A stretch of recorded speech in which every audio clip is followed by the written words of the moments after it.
honored to be here to share my research with you. My presentation title is Integrating Groundwater Flow Models with Physical Oceanographic Models in Coastal Regions.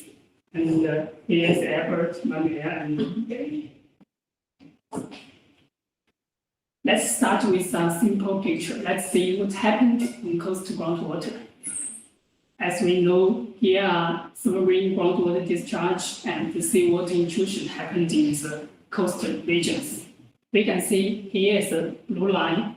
It means fresh water go inside, from the land go inside into the ocean. And we call this fresh SGD. And you can see here the red one, the sea water go inside into the land and then go back into the ocean. And we call this part seawater intrusion, and the seawater go back into the ocean part we call recycle SGD. Because of these two phenomena, we meet lots of problems in the coastal regions. For example, wastewater discharge, organic pollution. And we can see here, there are so many red points in this map. There are seawater intrusion problems happened in all of the world.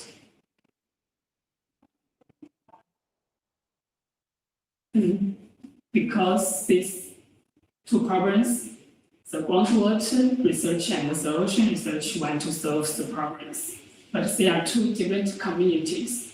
As we are all groundwater researchers. When we want to solve this problem, we can use numerical model to study it. When we build the numerical model in the groundwater part, what can we do in this boundary, in this seawater interface?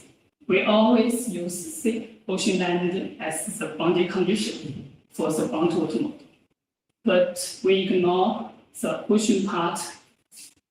It has tides, waves, and temperature, and more about the data. We need to pay more attention to this part. We can see this picture in every seawater intrusion paper, almost. We can see here is the mixing zone of the fresh water and the seawater. Here also a mixing zone, but we ignore at this part in this sea land interface. It must be a mixing zone in the ocean part. But how can we show this part? We need to build a coupling model of the groundwater model and the ocean model. So when we choose to build a coupling model of these two parts, we meet these problems. The first one is data. When we build a numerical model, the data always is a big problem. We need to have hydrological model and ocean parameters, but it's difficult for us to get the data. The second problem is when we have two models. One is groundwater model and one is ocean model. Which data can be exchanged? For example, is salinity or temperature and others, for example, seawater level. But the ocean model and the groundwater model always have different time steps. When we build the groundwater model, maybe 1 day or 1 month. But when we run ocean model, maybe 1 second and 10 seconds. There are different time steps we also need to consider about it. And the third part is the ocean part. How to simulate a real ocean model? We need to consider about tides, waves, temperature, and salinity, and so on. This is the biggest challenge between these two models.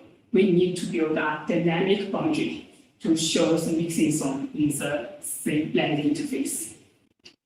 After solve this problem, we will get a coupling model. The second part is the methods. Let me have introduced node flow and telemark. Node flow 6 is for the groundwater part. It supports multiple models in the same simulation, especially the slowed transport. So we can simulate the salinity temperature in the groundwater part. We can also use it, for example, as other methods. And the telemark is for the open part. It serves for use in the field of free surface flow. We can use 2D and 3D, whatever we want. But when we choose to use Node flow 6 and telemark, they are different software. But how can we exchange data between these two software? I choose use Python language because the Node flow 6 have a Python package. It's called FlowPy, and the telemark have a Python package called telemark. When we choose to use the code to run the model, we can run it in a single step and exchange data in each time step. We can also use, for example, NumPy matplotlib to help us to study this. This is my flowchart of my study. We can see here start and initialization. We can see a big loop here. Every loop in every time step. In each time step, we run the ocean model in one time step, and at the same time, run the groundwater model in one time step. Then get the interface data, use ocean model, and get the interface data by the groundwater model. Then in this part, the ocean model data and the groundwater model data will be exchanged. But the data exchanged by this, we judge the interface flow direction is great. When the fresh water go inside into the ocean, so the ocean groundwater model boundary condition is use the groundwater model. And then they exchange data in the sealand interface, go next to the next step, and so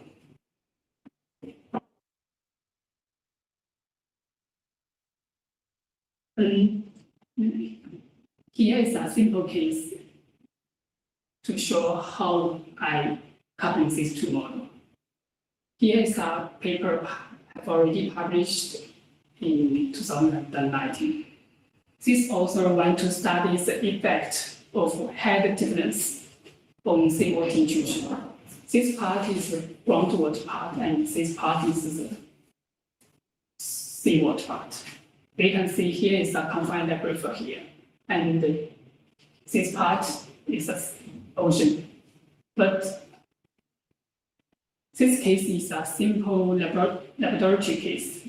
The author gave it a constant of sea level here, and he changed the fresh water here, and to see the different seawater intrusion happened here. And when we built coupling model, we first to build a groundwater model.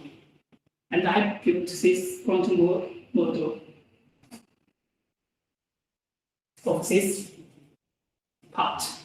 We can see I use the general height boundary in this shape. This means this length, this shape. And I use constant height on the right, which means this. Here is the layer number and the load and cloth number here.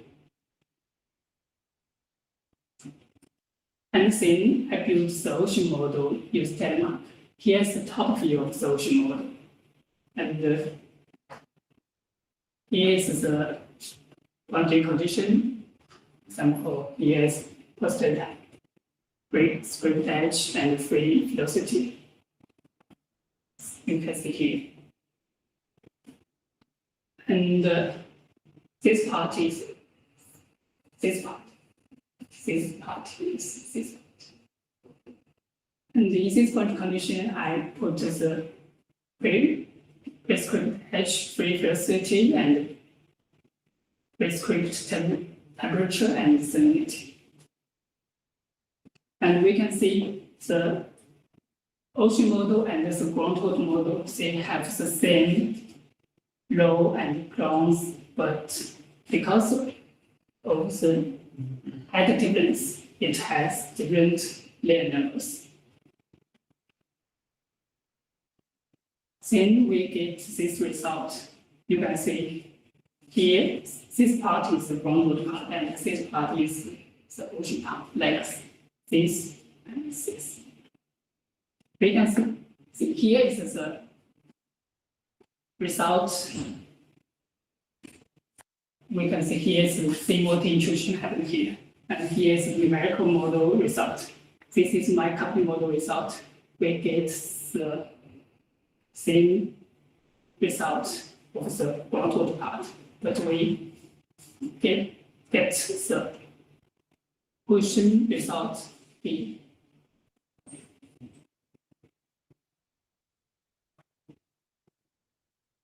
Here is another example to get a good result, and we can see the advantage of the coupling model. Now, here is the ocean model, grade, and here is the groundwater model grade. You can see here is a slope here, and this slope is the seawater land interface. Here is the top view of the ocean model, and finally, I will get a tide on the condition here, so we can see how the tide influences the seawater intrusion.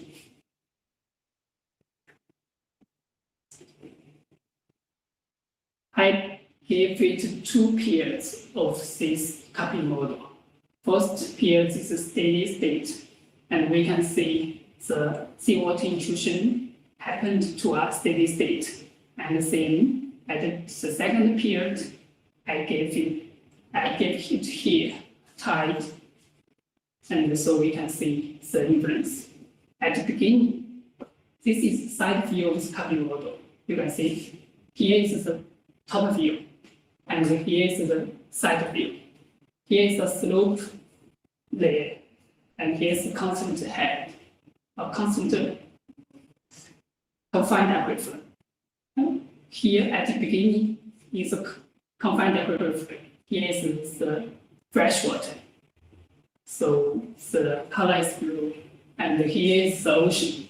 It's full of the salinated water. So the value is 35. And at the time step, and you can see with the times go, the seawater go inside into the confined aquifer. So the seawater intrusion happened. And we can see here, the freshwater SGT go inside into the ocean part, but the freshwater follows in the interface and go into the top of the ocean. Then to this picture, and we get, at this time step, we get a steady state. So the seawater intrusion direction happened to this 150 meters, and it doesn't change anymore. And we can see the SGT goes into the top of the ocean and expand to the ocean part. After this, we can see this seawater level is -1. And after this time step, I put a tide into the ocean. You can see the seawater level from -1 to 0. It is this. And you can see, because of the tides go up, so you can see the difference between these two parts. So seawater mixing in the top. And you can see the seawater intrusion from 150 and to this 135.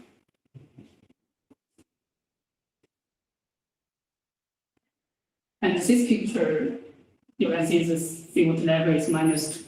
It's from 0 to -2. And the seawater intrusion go back into the ocean part. And here are more fresh water go inside into the ocean part. But the parameters are not real. They are for a better display.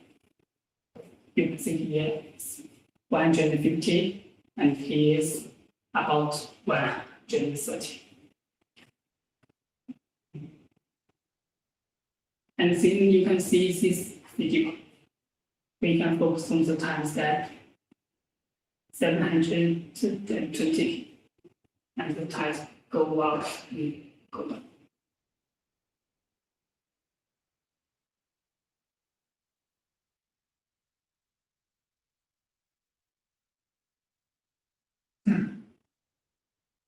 And finally is conclusion. The first conclusion, the coupling model has been tested and verified. It provides useful tools of studying constant zone.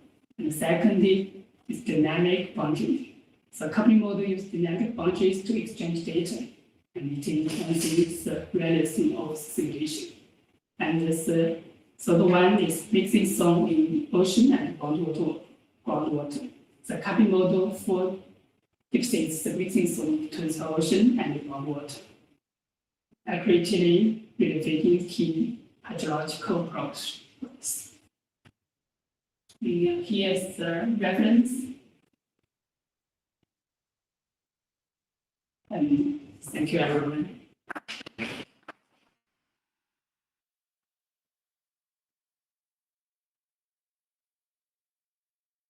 I need to answer your question. Some questions? I see some effect of the reciprocation, inside the model, because like when you show this is like a kind of lens, but I understand that. I mean, this portion of the fresh sea submarine discharge, it's going to the ocean and it's flowing by the lens that is up, or maybe I misunderstood. Yeah, it is part. You mentioned that the fresh water is going to the ocean. You can maybe, yeah. It's like you can see the seawater go inside the ocean, and then because of the tide, it goes back. So it must be some seawater go inside. okay. Yeah, because I saw this blue lens lights going from the Los he entendido bien, ¿verdad? ¿Ah? Que los he entendido bien, que la red. Well, it's because in general the conceptual models they would like,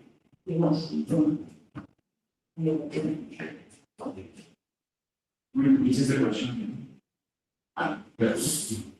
because he's showing that the fresh portion of the submarine discharge is going to the ocean, but it's like a lens. You can see this blue bar that is, this one. So I was trying to understand why it's going like a lens, like the normal flow that we saw in the models, in the conceptual models. But I don't know. Of course, the reason there is no for certain, but you have a skill on it. You don't know the velocity of the groundwater flow at Maybe that's but it could be, I guess, if you could plot it or something. The velocity of But the if RC flow. but at the velocity here, there are so many errors here. And a lot of error. But when you speak about the velocities in your ocean model, how is that? How is the model? This is something that is updating when you are running the model, or how is that? When you mention the parameters in your ocean model, you have free velocities. It's like, it's something like,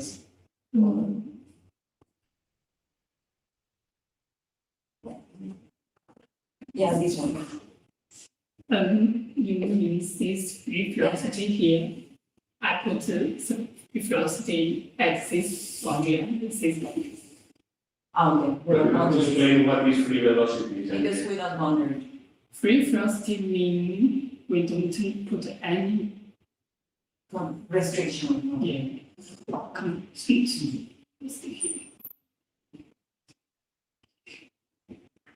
Because you were asking about the velocities in groundwater flow, maybe groundwater flow.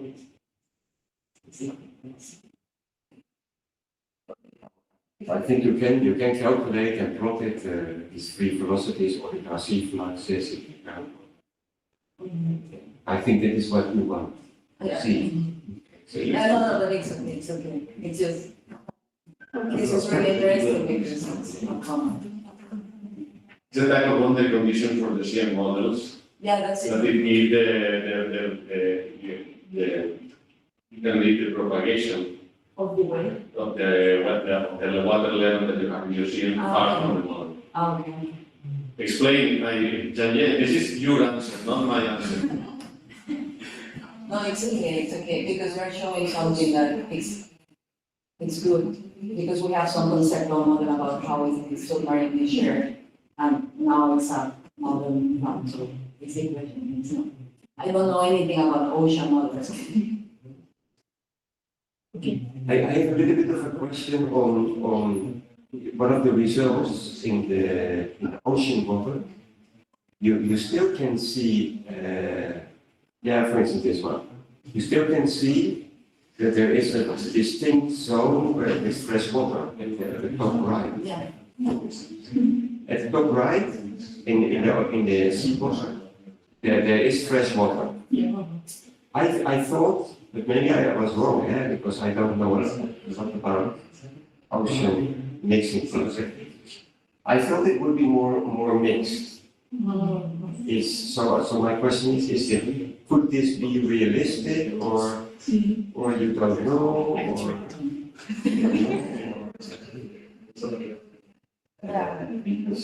I thought it would mix more, but maybe I was wrong.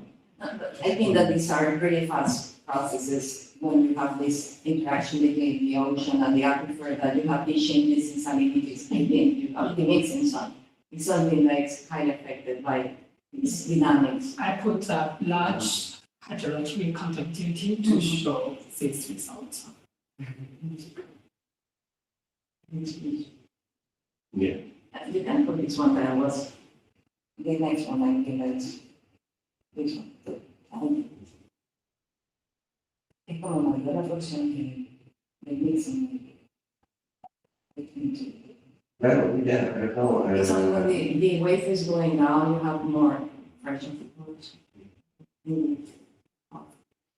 But it is interesting, I think it's nice to Yes, exactly. It's really nice. make a good. Yeah, because something that maybe it's in the future, it's like how this tide effect is affecting the level in the groundwater level. You could in theory calculate how much fresh water is going, how much SGB you have. So that calculates, I think. Yeah, they can say some nice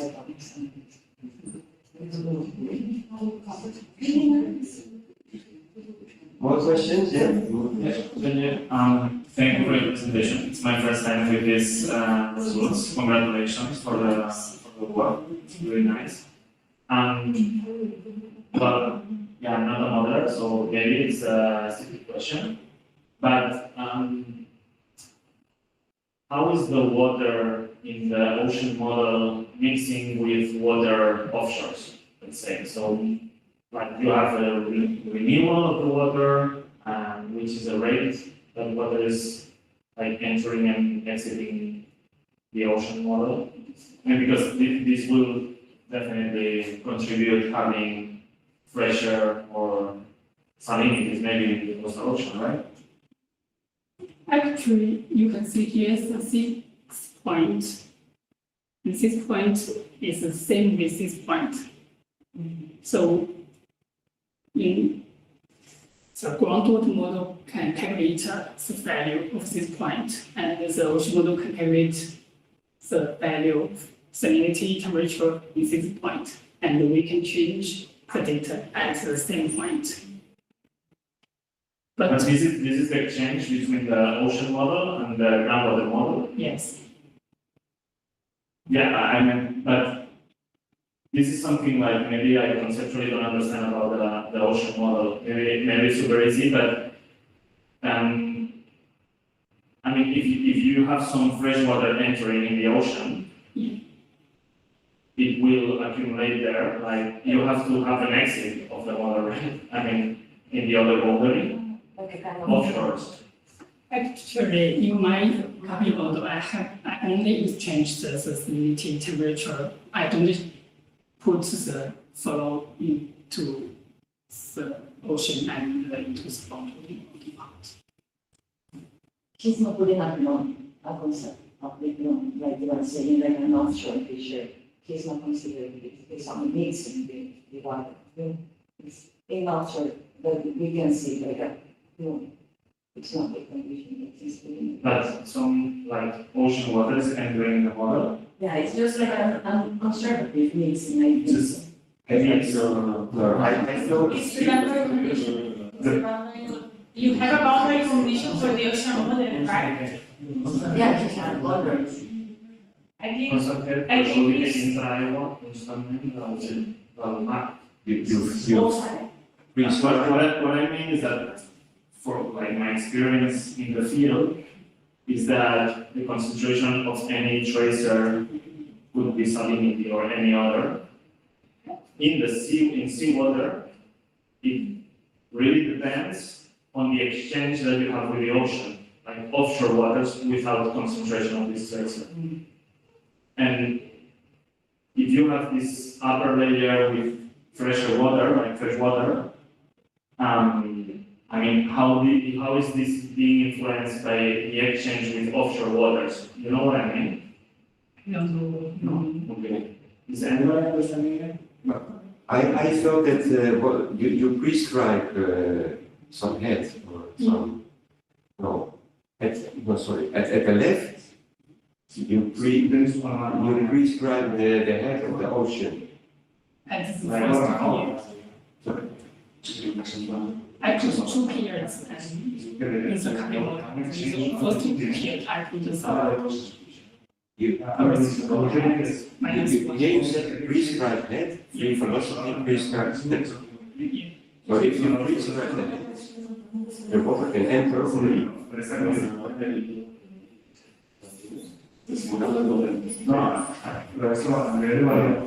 I understand what you say. If this head is rising, it can go out, because it can go inside. Yeah. This is Because if you prescribe the head, you add water, water goes in or goes out to make you prescribe the head.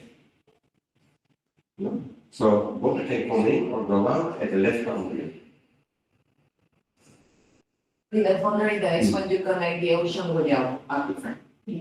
No. I am thinking about the left boundary, the left, at the left. You have the sea, Yes, the aquifer, yes, and at the, let's say the sea is at the left, but at the left boundary, you prescribe a head, the head of the sea. yes. If you do that, water can come in or go out. Yes.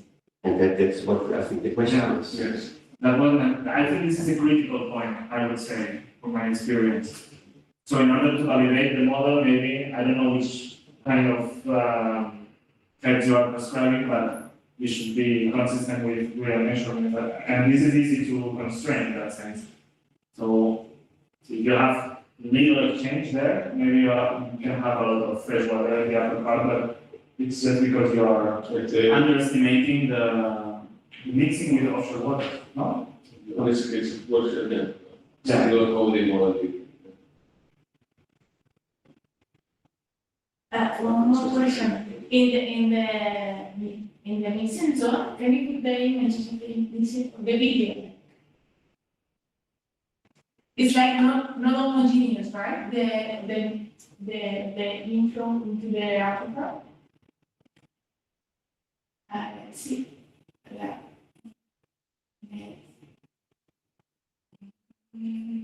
It's a little bit at the beginning.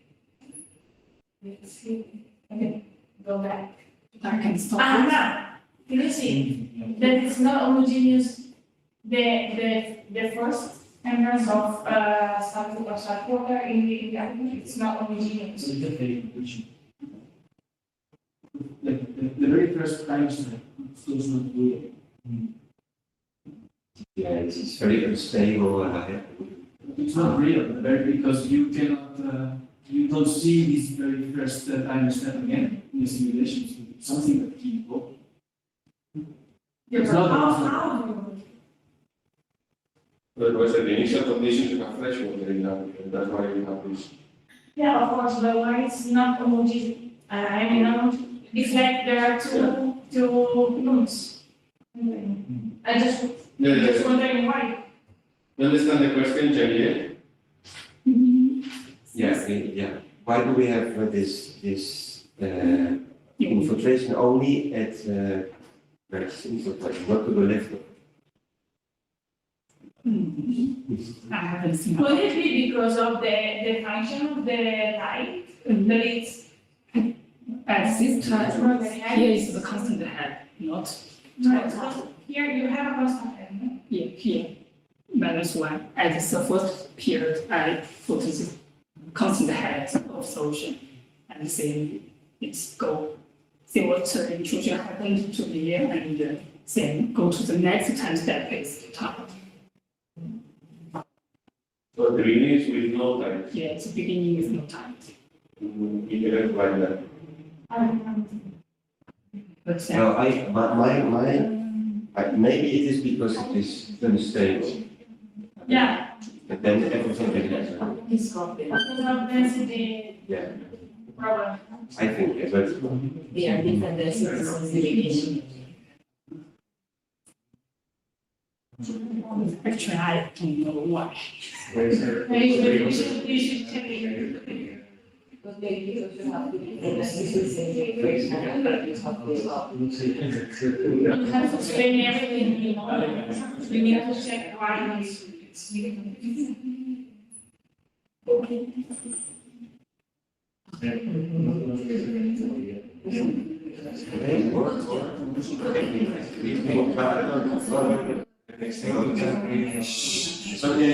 you said at the very beginning that both these models, usually they have different time steps?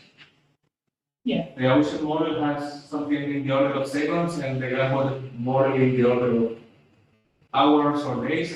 So are you, when you establish the exchange between these two models, is this exchange consistent in time also? Or you set both models with the same time step? How are you doing this? In this presentation case, they are the same time steps, Same time. but the parameters are not real. But we can do is, for example, the ocean model happened 10 seconds and it happened 10 time step and saying I long 1 time step of the model. So this is already implemented. Because if you put this, have two different time steps, and then the model will exchange data at the proper time. Let's say. could you put your The diagram. Show us the diagram. the diagram of the calculation? Which one? The box diagram, the arrows. Before that? Before that. This one. Yeah. This one. So because you are doing all of the calculations at every time step for both models, right? Yeah. And so what happens, or is your implementation ready to do the exchange every a certain number of time steps? You know? In this case, yes. Okay.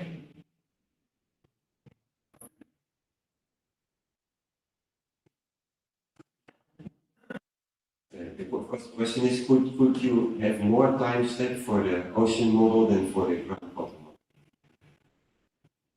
So maybe doing 10 time step for the ocean model and then doing only 1 time step for the groundwater. And that could be. Jiangyue, what we were discussing this morning, they are asking that. We can do that, and it will save the time for the copying. Yeah, okay. Yeah, I guess it should save a lot of time. But my thing here, as you don't say, you don't answer, is that the ocean model takes longer to run than the groundwater model that we're expecting the outside. So if even reducing the time step in the groundwater model, we don't save that much time. Only the time for you to make the numbers of 50% of the time. All right. I was expecting more time in the groundwater model. Model flow is very fast. The application model flow is very fast. And the other question that you have, because the concentration then, the exchange, so whenever you monitor the direction of the flow velocity in the groundwater side, and then you assign the concentration depending on the direction of the flow, if I understood correctly. Yeah. Are you also considering the vertical velocity when you show this slope model? Or is it only the horizontal? Are there vertical velocities in the interface? Yeah. You can see here is the sea landing phase, and we can calculate by the groundwater model part. You can see here must be the velocity from the ocean into the aquifer, and this must be the freshwater going into the ocean. Okay. So we can use the flow to get the great velocity direction. And if the direction is from groundwater in going to the ocean model, we put this value use the groundwater data. And if here is velocity, the velocity is from ocean to the groundwater part. We use the data from the ocean model. Yeah. And then, one final question. My final question. So could you go back to the diagram? Well, the calculation diagram. Because you don't iterate between the two things, I think. No? Yeah. Because if you calculate the S and the T and the H of the ocean, it will change, of course, the groundwater flows. But then it also the groundwater flow will also change the ocean model, etc. So you could iterate until the things do not change anymore. But I understand you don't do the iteration, you just do it once, or maybe. Yeah, this is the interface direction. But there could be an effect, because when you change the ocean, you change the groundwater model. And that will have an effect on the outputs to the ocean, etc. Yeah.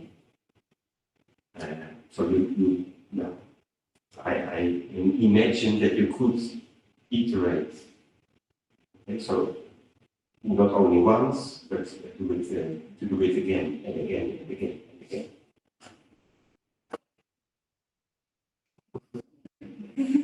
This is typically done because you. The feedback here, I don't know if this is operator speaking. This is this is operator speaking or some This is one kind of operator speaking, but not sure which kind. No, because it's some splitting only at the boundary. So it's a bit But weird. he doesn't. It doesn't seem to iterate. See. Maybe it's not necessary.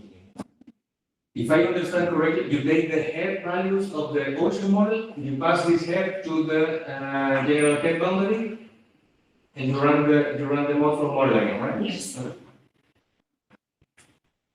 Shouldn't be that important. Yeah, I guess it. Indian model, so. Yeah, but of course, the important thing is the flow direction. I would say this is. And why are you using this super high hydraulic conductivity? Why not the normal hydraulic conductivity? Answer the two. Give the true answer. Because when I use the real parameters, Uh-huh. you can see here it changed to maybe to 20 meters, but if I use the real parameters, maybe you can see here maybe 20 centimeters. Okay. You can see the changes here. It's because you wanted to see changes. Okay, because Self-validation. there is a small, I mean, there is a small risk, or maybe this is also one of potential explanation of this super unstable initial response of the system. Because in the end, what you're saying is that the aquifer is like normal water.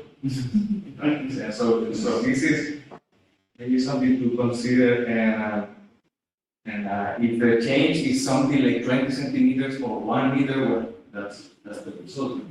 It's not that. But very nice work, and thank you for your presentation. Thank you very much. No further questions? Okay, then thank you very much.